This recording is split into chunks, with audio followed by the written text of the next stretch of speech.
성경 읽어주는 제옥 154일차 느헤미야 5장에서 7장입니다. 제5장 백성 가운데 어떤 사람들이 자기 아내와 더불어 그 형제 유다 사람들에게 큰 소리로 불평했습니다. 그 사람들은 이렇게 말했습니다.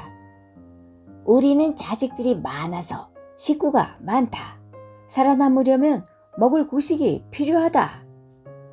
어떤 사람들은 이렇게 말했습니다. 먹을 것이 너무 부족하다. 곡식을 얻으려면 밭과 포도원과 집을 저당 잡힐 수밖에 없다. 또 어떤 사람들은 이렇게 말했습니다.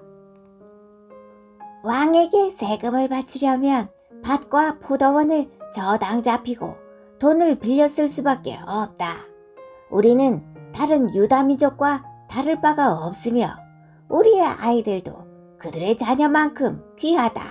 그런데도 우리는 아들, 딸을 노예로 팔아야 한다. 우리의 딸들 중에는 벌써 팔린 아이도 있다. 더구나 우리의 밭과 포도원이 이미 다른 사람들에게 넘어갔는데도 우리가 할 수 있는 일은 아무것도 없다. 그들의 불평하는 말을 듣고 나 역시 너무나 화가 났습니다. 나는 그 일에 대해서 생각한 뒤 귀족들과 관리들을 나무랐습니다. 나는 이렇게 말했습니다. 여러분은 여러분의 형제들에게 빌려준 돈에 대해서 이자를 너무나 많이 받고 있어. 나는 이 문제를 다루기 위해 집회를 열었습니다. 나는 그들에게 이렇게 말했습니다. 우리의 동포 유다 사람들이 다른 나라에 팔려갔지만 우리는 힘 닿는 대로 그들의 몸값을 치르고 데려왔어. 그런데 지금 여러분은 여러분의 동포를 팔고 있어. 우리가 우리 동포를 같은 동포에게 몸값을 받고 팔다니 이게 말이나 되는 일이요? 관리들은 잠자코 있었습니다. 그들은 아무 말도 할 수 없었습니다. 내가 또 말했습니다. 여러분이 하는 일은 옳지 않소. 여러분은 하나님을 두려워하며 살아야 하오. 우리의 이방인 원수들이 우리를 비웃는 일은 없어야 하지 않겠소? 나와 내 형제들과 내 종들도 이 백성들에게 돈과 곡식을 빌려주고 있어. 하지만 이자를 받는 일은 하지 맙시다. 그들의 밭과 포도원과 올리브 나무와 집을 당장 돌려주시오. 그리고 돈과 곡식과 새 포도주와 기름을 빌려주고 받은 이자도 돌려주시오. 그들이 말했습니다. 돌려주겠습니다. 그들에게서 아무것도 받지 않겠습니다. 당신이 말한 대로 하겠습니다. 나는 제사장들을 불렀습니다.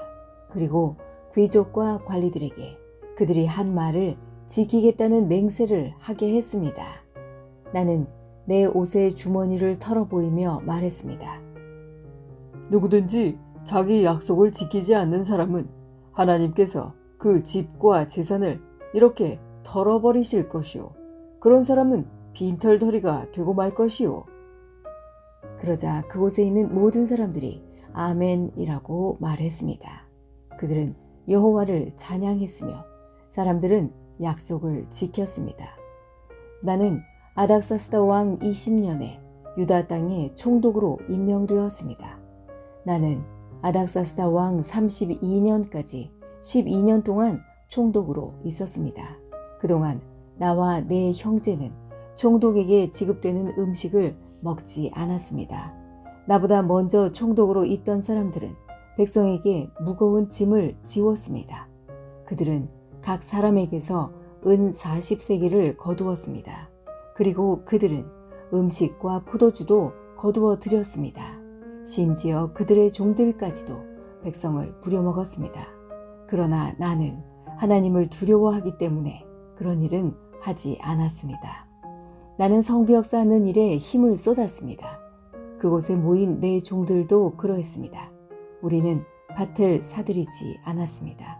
게다가 나는 우리 주변의 여러 나라에서 온 사람 말고도 유다 사람과 관리 150명을 먹여 살렸습니다. 그들을 먹여 살리기 위해 날마다 황소 1마리와 기름진 양 6마리와 닭들을 준비했습니다. 그리고 열흘에 한 번씩 각종 포도주도 준비했습니다. 그러나 나는 총독이 되면 당연히 받아야 할 음식을 한 번도 달라고 하지 않았습니다. 그렇게 한 까닭은 백성들의 짐이 너무 크다는 것을 알고 있었기 때문입니다. 나의 하나님, 내가 이 백성을 위해 한 모든 일을 기억하시고 나에게 자비를 베풀어 주십시오. 제 6장.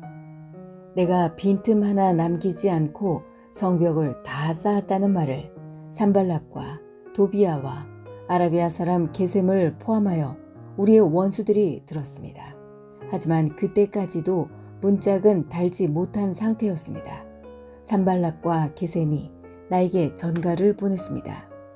느헤미야여, 오노 평야의 한 마을에서 만납시다.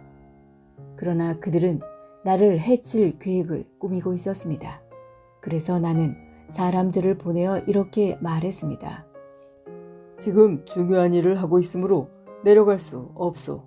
이 일을 끝마치기 전까지는 당신들을 만날 수 없소. 산발락과 게셈은 똑같은 전가를 4번이나 보냈습니다. 그때마다 나는 똑같은 대답을 하였습니다.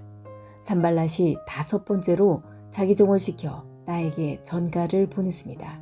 그 종의 손에는 봉하지 않은 편지가 들려 있었습니다. 그 편지의 내용은 이러합니다. 당신과 유다 사람들이 왕에게 반역할 계획을 세우고 있다는 소문이 온 나라에 퍼지고 있어.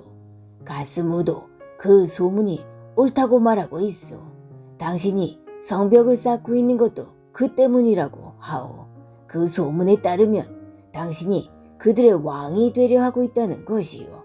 또한 당신이 예언자들을 내세워 예루살렘에서 유다의 왕이 있다라고 선언하게 한다는 것이요. 왕도 이 말을 듣게 될 것이요.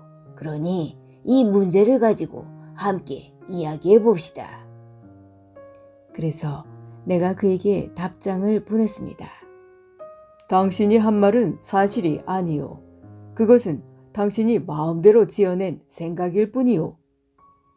우리의 원수들은 우리에게 겁을 주려 했습니다. 그들은 그렇게 하면 우리가 힘을 잃고 성벽 쌓는 일도 하지 못할 줄 알았던 것입니다. 그러나 나는 하나님, 내 손에 힘을 주십시오 라고 기도했습니다. 어느 날 나는 들라야의 아들 스마야의 집으로 갔습니다. 들라야는 무헤다벨의 아들입니다. 스마야는 자기 집안에서 나오지 못하고 있었습니다. 스마야가 말했습니다. 느헤미야여, 하나님의 성전에서 만납시다. 성전 안으로 들어가 문을 닫고 잠가 버립시다. 밤이 되면 사람들이 당신을 죽이러 올 것입니다. 하지만 나는 이렇게 말했습니다. 나 같은 사람이 왜 도망을 가야 하오? 왜 내가 성전으로 도망가서 목숨을 건져야 하오? 나는 가지 않겠소. 나는 스마야의 말을 들으면서 그것이 하나님께 받은 말씀이 아니라는 사실을 깨달았습니다. 도비아와 산발랏이 그에게 돈을 주어 나에게 이런 예언을 하게 한 것입니다. 그들이 스마야에게 돈을 준 까닭은 나에게 겁을 주어 죄를 짓게 하려는 것이었습니다. 그렇게 되면 나에 대해 좋지 않은 소문을 뻗으려 나를 해칠 수 있기 때문입니다. 나는 이렇게 기도했습니다. 나의 하나님, 도비아와 산발랏을 잊지 말아 주십시오. 그들이 한 일을 잊지 말아 주십시오. 그리고 예언자 노아랴와 나에게 겁을 주려 한 다른 예언자들도 잊지 말아 주십시오.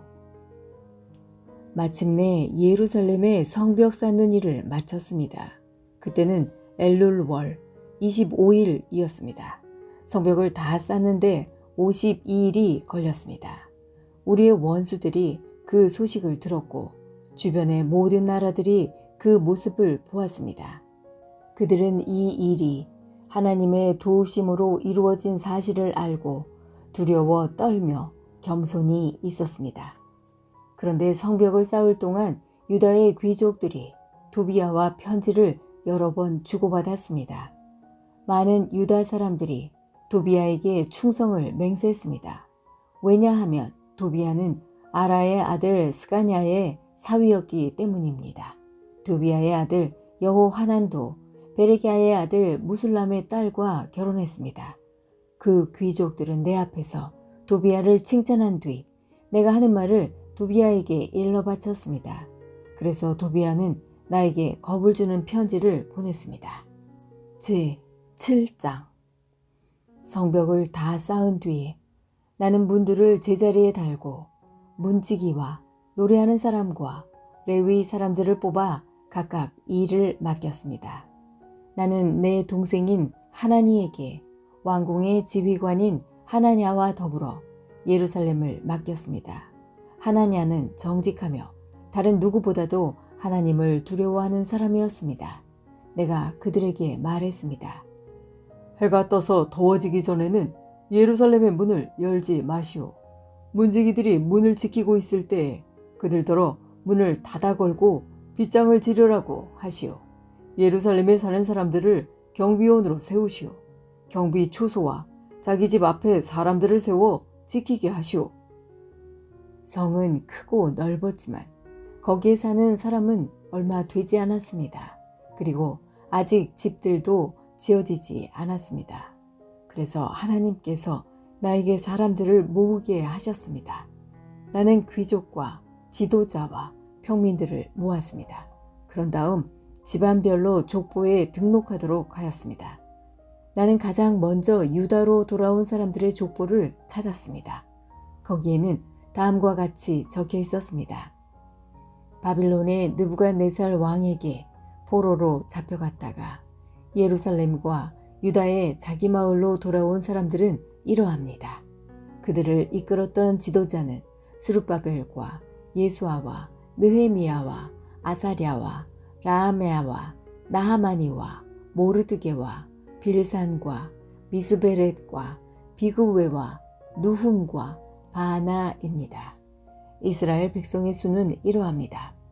바로스의 자손이 2172명, 스바디아의 자손이 372명, 아라의 자손이 652명, 바핫 모압의 자손, 곧 예수아와 요압의 자손이 2818명, 엘람의 자손이 1254명, 사뚜의 자손이 845명, 사케의 자손이 760명, 비누이의 자손이 648명, 부베의 자손이 628명, 아스갓의 자손이 2322명, 아도니감의 자손이 667명, 비구웨의 자손이 2067명, 아딘의 자손이 655명, 아델의 자손, 곧 히스기야의 자손이 98명, 하숨의 자손이 328명, 베세의 자손이 324명, 하립의 자손이 112명, 기브온의 자손이 95명입니다. 베들레헴과 느도바 마을 사람이 188명, 아나돗 사람이 128명, 베다스마웻 사람이 42명, 기럇 여아림과 그비라와 부에로 사람이 743명, 라마와 게바 사람이 621명, 믹마스 사람이 122명, 베델과 아이 사람이 123명, 다른 느보 사람이 52명, 다른 엘람 사람이 1254명, 하림 사람이 320명, 여리고 사람이 345명, 로드와 하딧과 오노 사람이 721명, 스나 사람이 3930명입니다. 제사장은 이러합니다. 예수아 집안 여다야의 자손이 973명, 임멜의 자손이 1052명, 바수훌의 자손이 1247명, 하림의 자손이 1017명입니다. 레위 사람은 이러합니다. 호드야의 자손, 곧 예수아와 감미엘의 자손이 74명입니다. 노래하는 사람은 이러합니다. 아삽의 자손이 148명입니다. 문지기는 이러합니다. 살룸과 아델과 달몬과 악굽과 하디다와 소베의 자손이 138명입니다. 성전 종들은 이러합니다.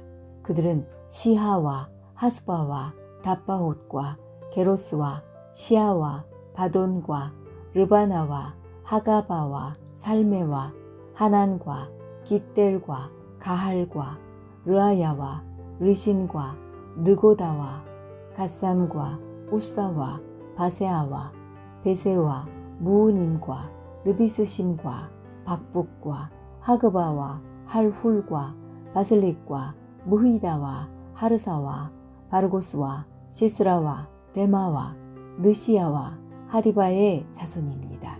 솔로몬 종들의 자손은 이러합니다. 그들은 소데와 소베렉과 브리다와 야알라와 다르곤과 깃델과 스바디아와 핫딜과 보게렛 하스바임과 아몬의 자손입니다. 성전 종들과 솔로몬 종들의 자손은 모두 392명입니다. 다음은 델멜라와 델하르사와 구룹과 아돈과 인멜에서 예루살렘으로 온 사람들입니다. 그러나 그들이 이스라엘 가문의 집안인지는 분명하지 않습니다. 그들의 이름과 수는 이러합니다. 들라야와 도비야와 느고다의 자손이 모두 642명입니다. 제사장 가운데 그 집안이 이스라엘 가문의 집안인지 분명하지 않은 사람은 호바야와 하코스와 바르실레의 자손입니다. 바르실레는 길르앗 사람 바르실레의 딸과 결혼하여 여자 쪽 집안의 이름을 이어받았습니다. 그들은 족보를 찾아보았으나 찾지 못했습니다. 그래서 그들은 부정한 사람으로 여겨져서 제사장이 되지 못했습니다. 유다 총독은 그들에게 하나님께 바친 음식은 아무것도 먹지 말라고 말했습니다. 그들은 제사장이 우림과 둠밈을 가지고 그들이 제사장의 자손인지 아닌지 결정을 내릴 때까지 기다려야 했습니다. 돌아온 사람의 수는 모두 42,360명입니다. 그러나 이 수에는 남종과 여종 7,337명이 포함되어 있지 않았습니다. 그 밖에도 노래하는 남자와 여자가 245명 있었습니다. 그리고 말이 736마리, 노새가 245마리, 낙타가 435마리, 당나귀가 6,720마리 있었습니다. 집안의 지도자들 가운데는 성 쌓는 일을 위해 돈을 낸 사람이 있습니다. 총독은 창고에 금 1,000다리과 그릇 50개와 제사장의 옷 530벌을 내놓았습니다. 어떤 지도자들은 성 쌓는 일을 위해 금 2만 다리과 은 2,200만회를 창고에 내놓았습니다. 그 밖에 다른 백성이 바친 것을 모두 합하면 금이 2만 다리이고 은이 2,000만회이고 제사장의 옷이 67벌입니다. 그리하여 제사장과 레위 사람과 문지기와 노래하는 사람과 성전 종과 다른 모든 이스라엘 백성들이 저마다 자기 마을에 자리 잡고 살았습니다. 지금까지 성경 읽어주는 제옥이었습니다. 오늘 좋은 일이 생길 것입니다.